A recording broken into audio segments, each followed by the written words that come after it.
Happy morning. Aparna parenting coach here.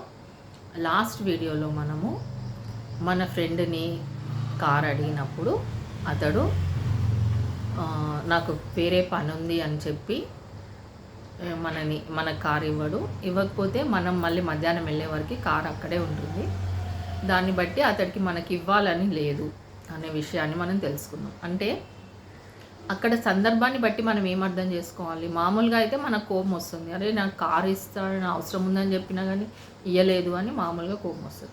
కానీ పాజిటివ్గా ఆలోచించే వాళ్ళు ఎలా ఉంటారంటే, ఓకే నాకు డైరెక్ట్గా కారు ఇవ్వను అని చెప్పకుండా కనీసం ఇండైరెక్ట్గానన్నా చెప్పి నా మర్యాద నిలబెట్టిండు కదా, అంతన్న మర్యాద ఉంది నా ఫ్రెండ్కి, నా వల్ల నా మీద అంతన్న మర్యాద ఉంది అనేది మనం ఆలోచించాలి.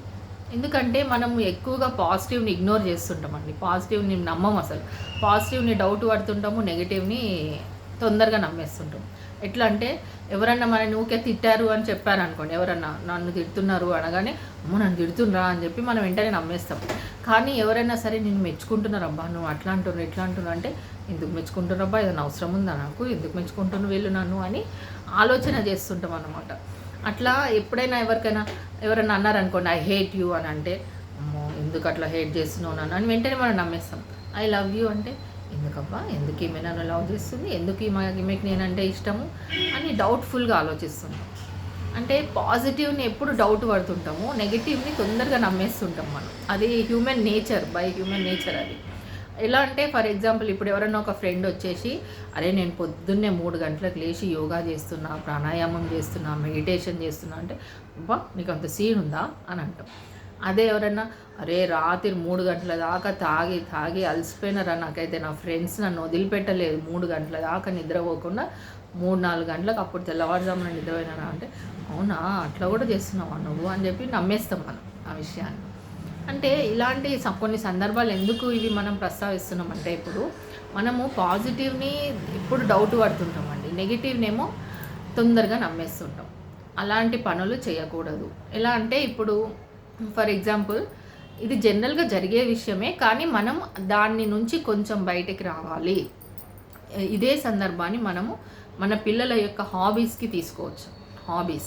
హాబీస్ అంటే మనం జనరల్గా ఇంటర్వ్యూకి వెళ్ళినప్పుడు లేదా ఎవరితోనైనా పరిచయం అయినప్పుడు మన హాబీస్ ఏంటి అని అడుగుతారు ఎక్కువ వరకు. ఎందుకు హాబీస్ అడుగుతారు? చెస్ ఆడడము, క్రికెట్ ఆడడము, వాలీబాల్ ఆడడము, లేదా డ్రాయింగ్ వేయడము, పెయింటింగ్ వేయడము, ఇలాంటి హాబీస్ మనం చెప్తూ ఉంటాం. కాయిన్ కలెక్షన్ ఇట్లా. అంటే హాబీస్ అనే వాటిని ఎందుకు అడుగుతారు? యాక్చువల్గా దాన్ని పాజిటివ్గా ఆలోచిస్తే, హాబీస్ కొంతమంది ఏమనుకుంటారంటే హాబీస్ ఏంటి అంత టైం వేస్ట్, దానికంటే చదువుకోవడం ఇంపార్టెంట్ కదా, చదువుకోవాలి అని అనుకుంటాం మనం.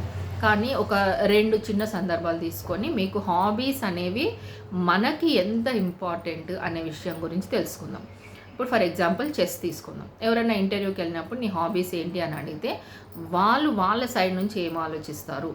అదే మనం చెస్ అని చెప్పామనుకోండి, నా హాబీ చెస్ అని చెప్తే అప్పుడు వాళ్ళు దాన్ని సెట్ ఆఫ్ స్కిల్స్ కింద కన్వర్ట్ చేసుకుంటారు.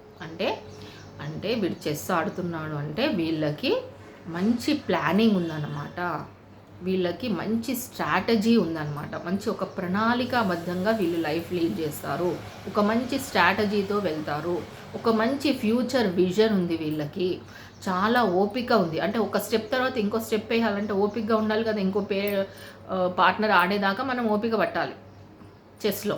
అంటే ఇలాంటివన్నీ సెట్ ఆఫ్ స్కిల్స్ మనం చెస్ ఆడేటప్పుడు మనకు అలవడతాయి. ఇవి ఆలోచిస్తారు ఇంటర్వ్యూ వాళ్ళు. అదే సపోజ్ మనకి ఇప్పుడు చాలా ఇష్టమైన క్రికెట్ ఉందనుకోండి, క్రికెట్ నా హాబీ అని మనం ఎప్పుడైతే చెప్తామో అప్పుడు ఇంటర్వ్యూ చేసే వాళ్ళు వాళ్ళ సైడ్ నుంచి ఎట్లా ఆలోచిస్తారు? సెట్ ఆఫ్ స్కిల్స్ లాగా ఆలోచిస్తారు. అంటే వీళ్ళకి టీం వర్క్ మీద చాలా నమ్మకం ఉంది, టీం బిల్డింగ్ వీళ్ళకి బాగా వచ్చు, వీళ్ళు అడ్వర్సిటీ కోషెంట్ వీళ్ళలో ఎక్కువ ఉంది. అడ్వర్సిటీ కోషెంట్ అంటే ఏంటండి? అంటే ఎలాంటి పరిస్థితుల్లోనైనా ఎండ ఎక్కువ ఉన్నా, చలి ఎక్కువ ఉన్నా వీళ్ళు ఫీల్డింగ్ చేయగలుగుతారు అంటే ఎలాంటి పరిస్థితులైనా వీళ్ళు ఎదుర్కోగలుగుతారు. దాన్ని అడ్వర్సిటీ కోషెంట్ అంటాం మనం.